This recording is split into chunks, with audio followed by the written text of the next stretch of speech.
Video പിടിക്കല്ല, ഞാൻ മടിയായിട്ടാണ്. അവരെ കൂടെ വിളിക്കൂ.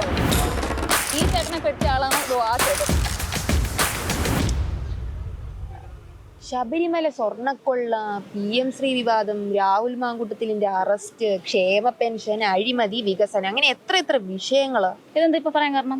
നിയമസഭ ഇലക്ഷൻ വരുമല്ലേ, ആളുകള് ഇലക്ഷന് മുന്നോടിയായിട്ടുള്ള ചർച്ച ചെയ്യുന്ന പ്രധാന വിഷയങ്ങൾ ഇതൊക്കെ ആയിരിക്കൂ ചോദിക്കാം, നമുക്ക് ചോദിക്കാം. ഓക്കെ,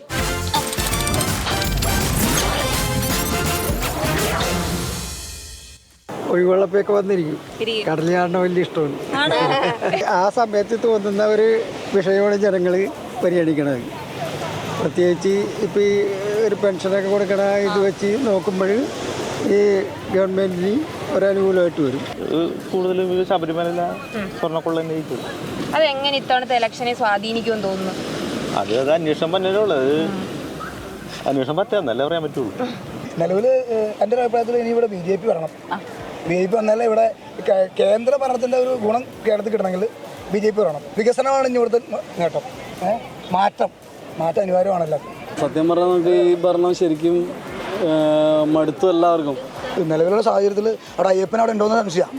അവർ ചെറിയൊരു പാട്ടോടുകൂടി പഞ്ചായത്ത് ഇലക്ഷനെ പേടിച്ചില്ലേ? അയ്യപ്പോ പോറ്റി കയറ്റുന്ന പാട്ടോടുകൂടി പേടിച്ചു ഇടതുപക്ഷം. അഴിമതിയാണ് മെയിനായിട്ട് നടക്കണല്ലോ ഇപ്പം. അപ്പോൾ വികസനം വേണം, ആ ഒരു ഇതാണ് മെയിനായിട്ട് പറയാനുള്ളത്. മോന്റെ പട്ടാണ്, അപ്പൊ ഞാൻ വെറുതെ അപ്പൊ കൊച്ചിലേക്ക് ഒത്തിരി പട്ടം പറഞ്ഞതല്ലേ? എന്നിട്ട് രാഹുൽ മാങ്കൂട്ടം എന്തിയപ്പോ എവിടെയാ പറഞ്ഞോ? അകത്തായില്ലേ? പ്രധാന ചർച്ചാ വിഷയങ്ങൾ നല്ല വികസനമുണ്ട്. വിഴിഞ്ഞം, റോഡുകൾ.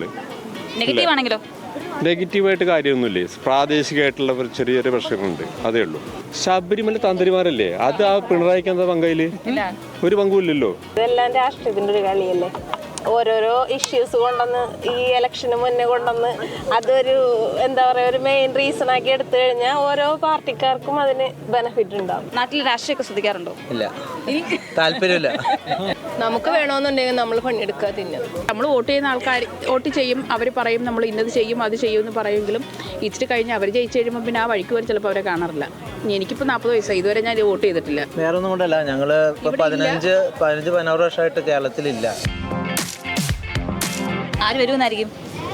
അത് കോൺഗ്രസ് ഉറപ്പല്ലേ? ഒരു മാറ്റം എല്ലാവർക്കും ആവശ്യമാണല്ലോ. മാറ്റം വരും ഉറപ്പായിട്ടും. അതുകൊണ്ട് ഞങ്ങളുടെ ഇവിടെ ഉള്ളവരൊക്കെ എല്ലാവരും പെൻഷനിൽ വളരെ ഹാപ്പിയാണ്. അങ്ങനെ നെഗറ്റീവ് ഒന്നുമില്ല. ഏറ്റവും ഒന്നും തന്നെ കാണാനില്ല ഇതായിട്ട്. സ്നേഹസ്വരൂപ തവ ദർശനം ഈ ദാസരിലേക്ക്.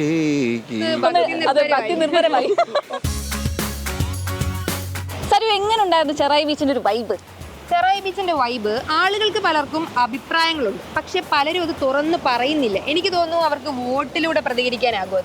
എന്തായാലും നമ്മുടെ വൈറ്റ് ടോക്ക് ഇവിടെ അവസാനിക്കുകയാണ്. നാളെ പുതിയൊരു ചോദ്യമായിട്ട് കാണാം. Signing off, Siya Suzain, Sarika Saji, bye by.